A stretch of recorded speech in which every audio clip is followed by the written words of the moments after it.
El silbido en el desierto. Dicen que entre los caminos solitarios de Chihuahua, cuando la noche se vuelve demasiado quieta, hay un sonido que rompe el silencio, un silbido. No es un silbido cualquiera, es largo, irregular, como si alguien estuviera buscando algo, o a alguien. A esa cosa le llaman el silbón. Hace muchos años, cuando los caminos aún eran de tierra y los hombres viajaban con miedo en el pecho, vivía un joven arrogante. Era hijo único, consentido hasta el exceso. Su padre le cumplía todo, hasta que un día, el capricho fue demasiado. Quiero carne de venado, ordenó el muchacho. El padre salió a cazar, pero volvió con las manos vacías. Eso fue suficiente. La rabia del hijo fue tan oscura que lo atacó, y en un acto brutal que nadie se atreve a describir completo, lo mató. Pero no terminó ahí. Llenó un saco con los restos de su padre, y regresó a casa como si nada. Cuando su madre descubrió la verdad, el dolor se transformó en algo peor que odio. Lo maldijo. Condenado serás a vagar,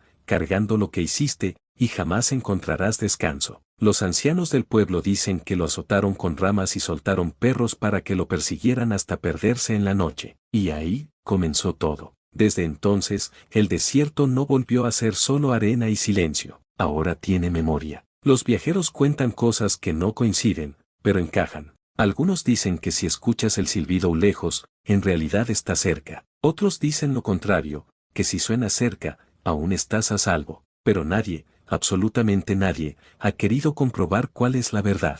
Una noche, un camionero que cruzaba la carretera rumbo a Ciudad Juárez decidió detenerse. Había manejado por horas, con el cansancio trepando por su espalda. Apagó el motor. Silencio total. Y entonces, el silbido, lento, roto, como si alguien no recordara cómo hacerlo bien. El hombre encendió un cigarro, tratando de ignorarlo. Es el viento, se dijo, pero el viento no carga pasos. Y eso fue lo siguiente que escuchó, pasos, arrastrándose. Miró por el retrovisor, nada. Volteó hacia la ventana, nada. Respiró hondo, y entonces, algo golpeó suavemente la parte trasera del camión. Una vez, 2 veces, 3. El corazón ya no le cabía en el pecho. Con manos temblorosas, bajó, caminó hacia la caja del camión, y la abrió, vacío. Pero había algo más, un saco, viejo, manchado. Y dentro, algo se movía. Dicen que el hombre no volvió a hablar bien nunca. Solo repetía una frase, como si su mente se hubiera quedado atrapada en ese momento. No era el viento,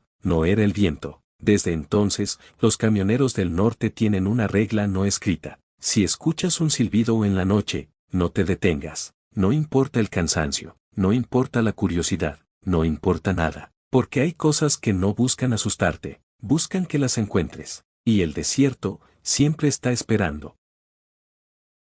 El silbido en el desierto, parte 2, la deuda que respira. Después de aquel camionero, la carretera dejó de ser solo un camino, se volvió un hilo tenso entre lo que ves y lo que te está viendo. En los pueblos pequeños de Chihuahua, empezaron a aparecer relatos que no encajaban con el simple, es el viento. Había patrones. Siempre de noche, siempre alguien solo, siempre, un saco. Un joven llamado Mateo, mecánico de oficio, no creía en esas cosas. Para él, el mundo era de metal, grasa y lógica. Los fantasmas no arreglan motores, pensaba, hasta que le tocó quedarse tarde en el taller. Era una noche pesada, de esas donde el aire parece detenido. Afuera, la calle estaba vacía, iluminada apenas por un foco que parpadeaba como si dudara de seguir encendido. Y entonces lo escuchó, el silbido, pero no venía de lejos, venía de adentro. Mateo se quedó inmóvil. El sonido salía del fondo del taller, donde guardaban piezas viejas, motores desarmados, y cosas que nadie reclamaba. Caminó despacio. Cada paso parecía más ruidoso que el anterior. El silbido se detuvo. Silencio total. Y entonces, un susurro. Mateo. Se le heló la sangre. Mateo. Esa voz no era desconocida. Era la voz de su padre. Su padre había muerto años atrás. Un accidente, dijeron. Pero Mateo sabía la verdad.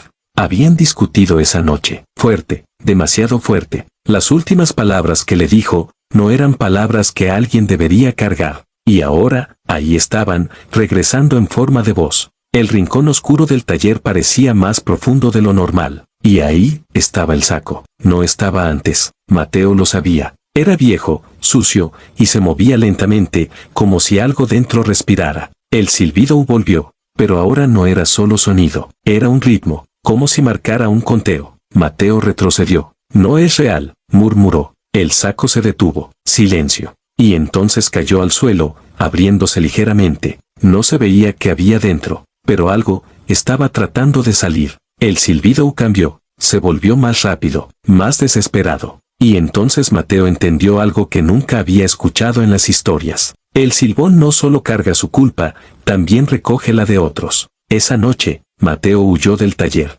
no miró atrás, no cerró la puerta, solo corrió. A la mañana siguiente, volvió con otros trabajadores. El taller estaba intacto, nada fuera de lugar, nada roto, nada extraño, excepto por una cosa. En el fondo, había huellas, como de algo pesado, arrastrado, que entraban al taller, pero no salían. Con el tiempo, Mateo dejó el pueblo, nunca volvió a trabajar de noche, nunca volvió a quedarse solo, y jamás volvió a hablar de su padre. Pero hay algo que sí hace. Cada vez que escucha un silbido, donde sea, se detiene, cierra los ojos, y susurra, no tengo nada más que darte. Dicen que eso es lo único que puede salvarte, porque el silbón no persigue a cualquiera, persigue a los que cargan algo, algo que nunca enterraron, algo que sigue respirando, aunque debería estar muerto. Y el desierto, ese viejo cómplice de secretos, todavía guarda espacio para más sacos,